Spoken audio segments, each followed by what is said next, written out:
Call recording से सामने आई लापता पत्नी की बेवफाई। दो पत्नियों को छोड़ चुके रिश्तेदार के साथ में भागी पत्नी। पति ने बच्चों के साथ खाया जहर। कोटपुतली के रहने वाले कृष्ण 25 वर्षीय और उसकी पत्नी रिंकू उर्फ रीना की 8 साल पहले शादी हुई थी।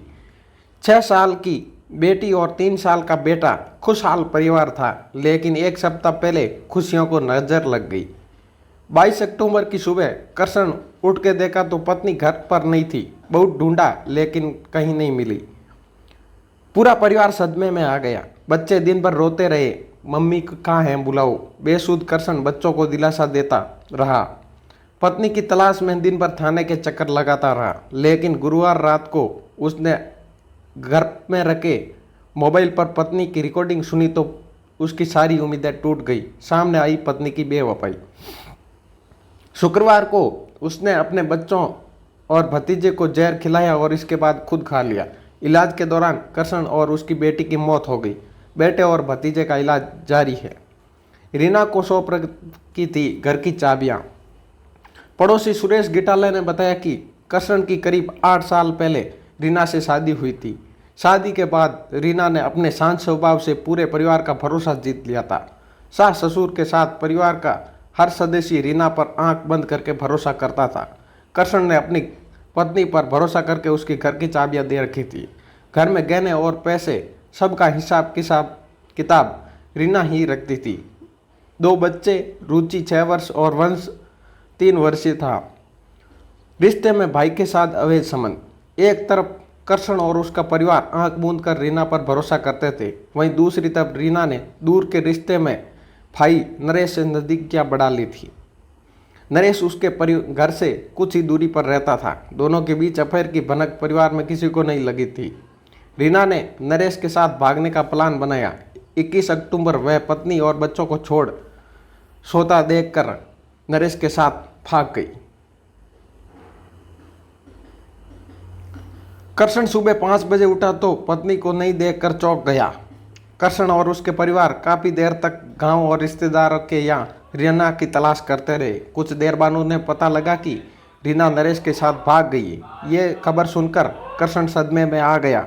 उसे यकीन नहीं हो रहा था कि जिस पत्नी पर वो आंख मूंद कर भरोसा करता था, वह पत्नी 2 बच्चों के साथ छोड़कर बॉयफ्रेंड के साथ भाग गई। कृष्ण ने पत्नी रीना और नरेश के खिलाफ प्रागपुरा थाने में मामला दर्ज करवाया है। 2 पत्नियों को छोड़ चुका है नरेश। कृष्ण के दूर के साले सुनील जाट ने बताया कि आरोपी नरेश उनके गांव में ही रहता था। नरेश बदमाश प्रवृत्ति का है और नशे का आदी भी है। उसकी पहले भी 2 शादियां हुई थी। उसने अब दोनों पत्नियों को छोड़ दिया है। दूसरी शादी के से उसका एक बच्चा हुआ था। दोनों पत्नियों को छोड़ने के बाद उसके रीना को फंसाया और उसके साथ भगा ले गया। सुनील ने बताया कि रीना के प्रेमी के साथ भागने के बाद कृष्ण डिप्रेशन में चला गया था। बच्चे दिन भर पूछते थे, मम्मी कहाँ है, मम्मी के पास जाना है। अपनी पत्नी की तलाश में कृष्ण हर दिन थाने के चक्कर काट रहा था।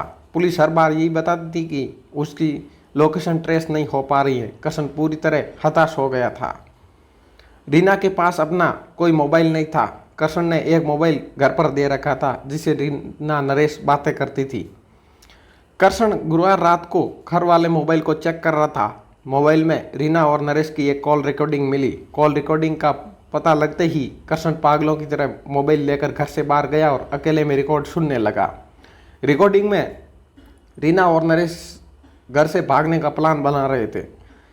नरेश रीना से कह रहा था, रात को भागने से पहले सबको नींद की गोली दे देना। यह सुनकर कृष्ण सदमे में आ गया। वो बार बार रिकॉर्डिंग सुन रहा था। कॉल रिकॉर्डिंग सुनने के बाद कृष्ण डिप्रेशन में चला गया था। शुक्रवार सुबह घर वाले जागे तो कृष्ण परेशान नजर आता था। उसने सबसे कहा, मैं अब मरूंगा, मेरे मरने के बाद मेरे बच्चों को ध्यान रखना। सुनील ने बच्चों को बताया कि घर वालों ने बहुत समझाया, लेकिन कृष्ण लगातार हो रहा था और उसे मरने की बातें कर रहा था। पर हम सब उसके पास बैठकर उसका ध्यान रख रहे थे। वो बार बार कॉल रिकॉर्डिंग का जिक्र कर रहा था, लेकिन उसने वो रिकॉर्डिंग किसी को नहीं सुनाई। इसके बाद उसने वो फ़ोन छिपा दिया था। शुक्रवार को सुबह उठते ही कृष्ण मरने की बातें करने लगा तो उसके पिता और चचेरे भाई उसका ध्यान रख रहे थे, कहीं वो गलत काम न कर ले। इसके बाद कृष्ण जब काम करने जाने के लिए कहा तो घर वालों ने बाहर जाने से मना कर दिया। इस पर कुछ देर बाद कृष्ण ने कहा वे पत्नी के नाम LIC और बैंक अकाउंट और डॉक्यूमेंट से हटाएगा। पत्नी का नाम नॉमिनी से हटाने का बहाना बनाकर वो बाइक लेकर घर से निकल गया। सुनील ने बताया कि कृष्ण की बातों से हर किसी को डर था कि वह गलत काम नहीं कर ले। कृष्ण बाइक लेकर सुबह घर से निकला तो हम 2 लोग बाइक लेकर उसका पीछा करने लगे। कुछ दूरी पर जाने के बाद कृष्ण हमको चकमा देकर रास्ते से गायब हो गया। इसके बाद हम बाइक से काफ़ी देर तक ढूंढते रहे लेकिन उसका कोई पता नहीं लगा। सुनील ने बताया कि तुलसीपुरा के पास स्थित पावटा में परचून की एक दुकान पर कृष्ण नौकरी करता था। हमें चकमा देकर कृष्ण उसी दुकान पर गया था। वहाँ उसने दुकान मालिक से कहा कि वो आखिरी बार इस दुकान पर आया है, कभी कोई गलती हुई तो उसे माफ़ कर दे, अब हमेशा के लिए जा रहा है। दुकान मालिक उसकी बातें समझ नहीं पाया, उसे लगा कि वो शायद नौकरी छोड़ रहा है। कृष्ण के बच्चे अलग अलग निजी स्कूल में पढ़ते थे। बेटे वंश की स्कूल के प्रिंसिपल राजेश कुमार पारिक ने बताया कि परचून की दुकान से कृष्ण स्कूल आया था। उसने क्लास से कहा वंश कुछ दिनों से बीमार है, वो डॉक्टर को दिखाने के लिए ले जा रहा है। इस पर टीचर ने कहा कि वह पहले प्रिंसिपल से पूछे फिर वंश को लेकर जाए। प्रिंसिपल राजेश पारिक ने बताया कि कृष्ण मेरे पास नहीं आया, नहीं मुझको फ़ोन किया। उसके बाद मैडम से कहा कि प्रिंसिपल सर से बात हो गई। इसके बाद वंश को लेकर चला गया। वंश को लेने के बाद कृष्ण दूसरी निजी स्कूल में पढ़ रही अपनी बेटी रुचि और भतीजे विनीत को ले गया। सुनील ने बताया कि जब कृष्ण उसे चकमा देकर गायब हो गया और काफ़ी देर ढूंढने पर भी नहीं मिला तो हम घर आए और घर वालों को बताया। ये सुनकर कृष्ण और पिता अमीचंद भी घबरा गए। उन्होंने बच्चों के स्कूल में फ़ोन करके कहा कृष्ण स्कूल में बच्चों को लेने आया तो उनको बच्चों को साथ में मत भेजना। लेकिन अमरचंद का फ़ोन आया तब तक कृष्ण वंश रुचि और विनीत को लेकर अपने साथ लेकर चला गया। स्कूल में तीनों बच्चों को लेने के बाद कृष्ण गांव के सुनसान जगह स्थित झाझर मंदिर धाम गया और वो अपने साथ जहर की गोलियां और एक पानी की बोतल लेकर गया था। कृष्ण की सबसे ज़्यादा लाडली बेटी रुचि थी। रुचि उसकी हर बात मानती थी। कृष्ण ने सबसे पहले जहर की गोली रुचि को दी। कृष्ण के कहते ही रुचि ने गोली खा ली।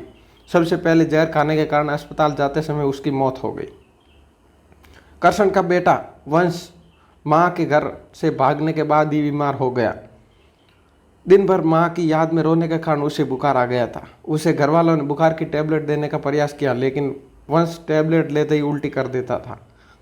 टैबलेट नहीं ले पाने के कारण उसे लिक्विड दवाई देनी पड़ती थी। शुक्रवार को जब कृष्ण ने वंश को टैबलेट दी तो वह निगल नहीं पाया।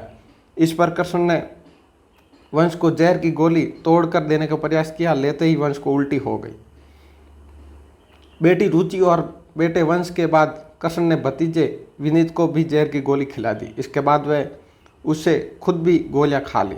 जहर की गोलियां खाने के बाद उसने अपने पिता को फ़ोन करके बताया कि वो बच्चों के साथ झांझट धाम पे आया है, वो बच्चों के साथ सुसाइड कर रहा है। ये सुनकर अमितचंद बेहोश होकर गिर पड़े। करीब 10 मिनट बाद अमितचंद को होश आया तो उन्होंने परिवार के लोगों को बुलाया। कृष्ण के पिता और रिश्तेदार धाम पर पहुंचे। वो लोग वहां पे पहुंचे तो वंश रो रहा था। कृष्ण, रुचि और विनीत जमीन पर गिरे हुए थे। परिवार वालों को अस्पताल लेके गए। रुचि ने रास्ते में ही दम तोड़ दिया था। वहीं कृष्ण की शनिवार सुबह मौत हो गई थी। इधर वंश और विनीत जयपुर के निम्स अस्पताल में इलाज जारी है। पावटा के तुलसीपुरे में रहने वाले अमीचंद के 2 बेटे थे, कृष्ण और घनश्याम। एक बेटी थी है। अमीचंद के घर के पास किराने की दुकान चलाते हैं। कृष्ण BA पास था। वो पावटा में परचून की दुकान में काम करता था। घनश्याम काफ़ी समय से बीमार था। उसके फेफड़ों में इन्फेक्शन था। करीब 1.5 साल पहले घनश्याम की बीमारी से मौत हो गई थी। कृष्ण के बड़े भाई घनश्याम का बेटा विनीत 7 साल का है। घनश्याम की मौत के बाद उसके परिवार की जिम्मेदारी कृष्ण पर आ गई थी। भाई की पत्नी और उसका बेटा कृष्ण के परिवार के साथ ही रहते थे। कृष्ण भाई के बेटे विनीत की परवरिश अपने बच्चों की तरह करता था। बच्चे एक साथ स्कूल जाते थे और